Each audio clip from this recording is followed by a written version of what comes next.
Welcome to the news update on AFRICUNIA television, reaching you from the nation's commercial capital, Lagos, Nigeria. I am Deborah Ezeh. Many thanks for joining me.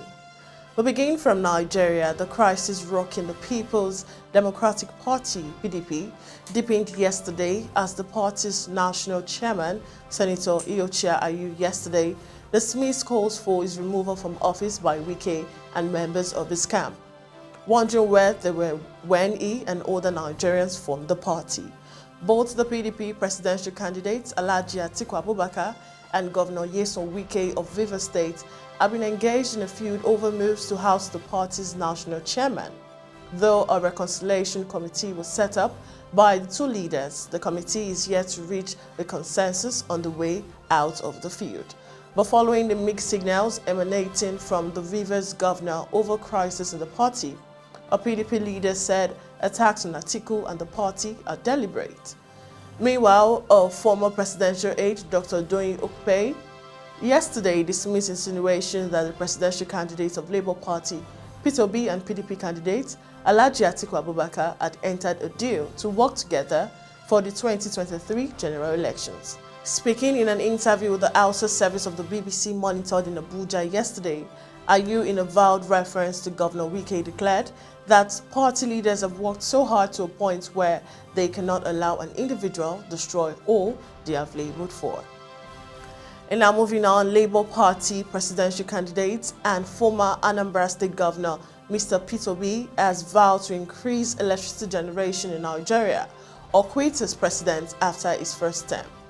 Obi made the vow while addressing a packed audience at the prestigious Beverly Hilton Los Angeles flag-off of his US-speaking tour. Obi, who flew in from Toronto, Canada, listed countries that had doubled their power supply in a few years to include Egypt, which he recently went to understudy, and lamented that even the president of South Africa, which produces 50,000 megawatts of electricity, has just declared a state of emergency in the sector for being too little, but Nigeria, which produced a paltry 4,000 megawatts for over 200 million people, has not. He challenged the enthusiastic Nigerians in America to hold him accountable when it comes to power to deliver on what he promised.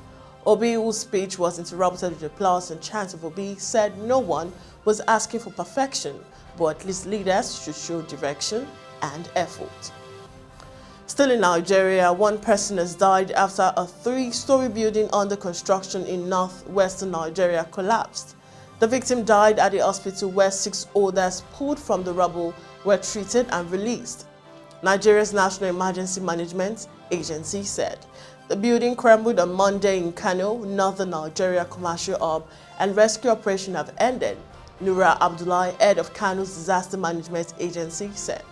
Of the 8 people pulled from the rubble, 1 person that has multiple fractures is still in the hospital, and 6 people with minor injuries have already been discharged. Kano Governor Abdullahi Ganduje ordered an investigation to unravel the cause of the collapsed structure. The building was planned as a business center and was being constructed, although some businesses were already operating on the ground floor. It was located in a busy neighborhood, initially raising fears among residents that there would be a high number of casualties. Neither residents nor local officials have explained why the building collapsed. There have been many similar building collapses in Nigeria amid criticism that some unscrupulous builders and corrupt officials do not abide by construction and safety standards. Away from Nigeria, Madagascar's Defense Minister Richard Rakotoni-Reina has paid a visit to the injured at a hospital after 19 people died and 21 were injured during clashes at a police station in the country's southeast. Hundreds of protesters armed with blades and machetes attempted to force their way into the building in Congo, southeast of the country, where 4 suspects were being held over the kidnapping of an albino child. Richard Rakotoni-Reina, who visited Congo on Tuesday, said the incident needed a more thorough investigation. Was it a blunder? Was it a misconduct? We need to see who was responsible for what, he said. In any case, we will take the necessary sanction. The police confirmed Tuesday that officer killed 19 people and injured 21 others after opening fire on what was described as a lynch mob angered over kidnapping of an albino child. 4 suspects were arrested and taken into custody, while some members of the community have allegedly decided to take matters into their own hands. National Police Chief Andre defended officers at a press conference Monday, saying they had done everything they could to avoid confrontation and were left with no choice but to resort to self-defense. He said police moved from firing tear gas to live grounds when the crowd breached a security perimeter. Still on the African scene, Kenya's Supreme Court began hearing arguments yesterday in challenges to the presidential election. The court on Tuesday had a pretrial where all parties confirmed their affidavit submission. Earlier on, the court had ordered a vote recount in 15 polling stations, which are ongoing. The court had also thrown out 2 other petitions on basis of lacking a mandate. On Wednesday, lawyers representing the first petition, Ralia Odinga, took the floor to dislodge the election of William Ruto and the 5th president. Odinga is among those challenging the results and alleging a range of problems with the election process. Deputy President William Ruto was declared the winner earlier this month with just over 50% of the vote.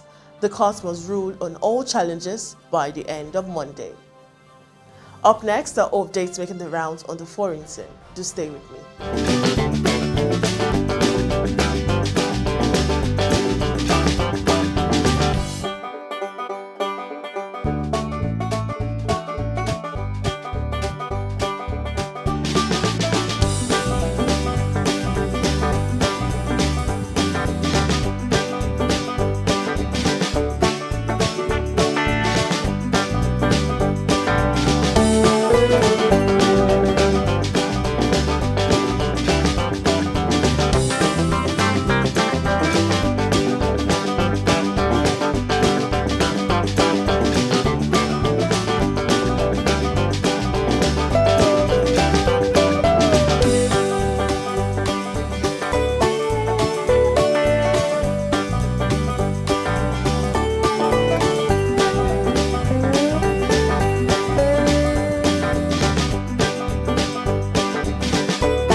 And now welcome back. We head to the sports scene. Erling Haaland hit a second successive hat-trick as Manchester City crushed Nottingham Forest 6-0. While leaders Arsenal extended their perfect start to the Premier League season with a 2-1 win against Aston Villa on Wednesday.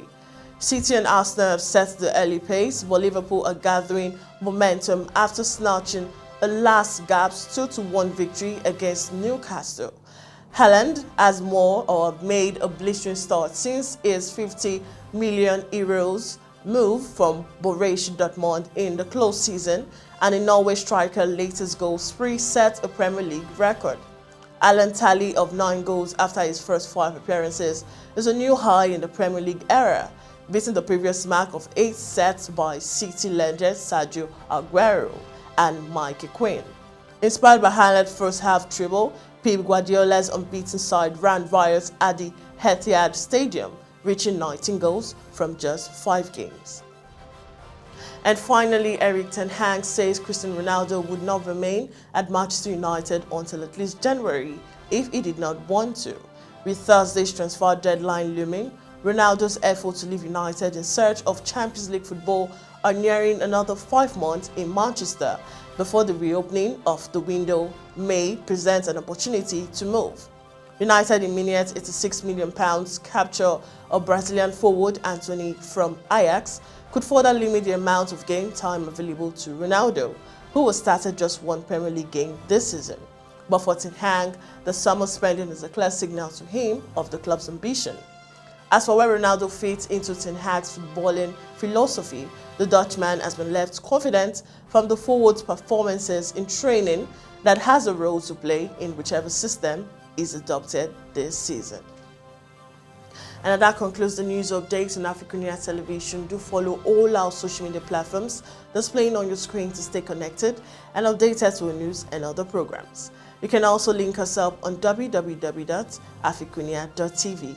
Once again, I am Deborah Ezeh. Bye for now.